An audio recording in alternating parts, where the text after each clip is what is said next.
Hi guys! So ngayon is babawi tayo kay daddy. Panahon na para bumawi mga kaakin. Yun.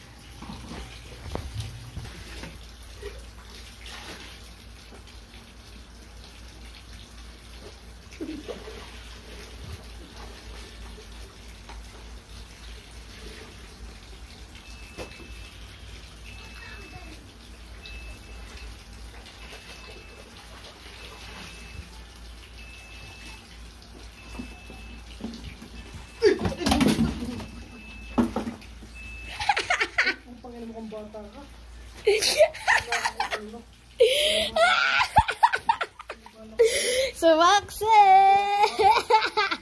Binato mo ba, hindi mo ba?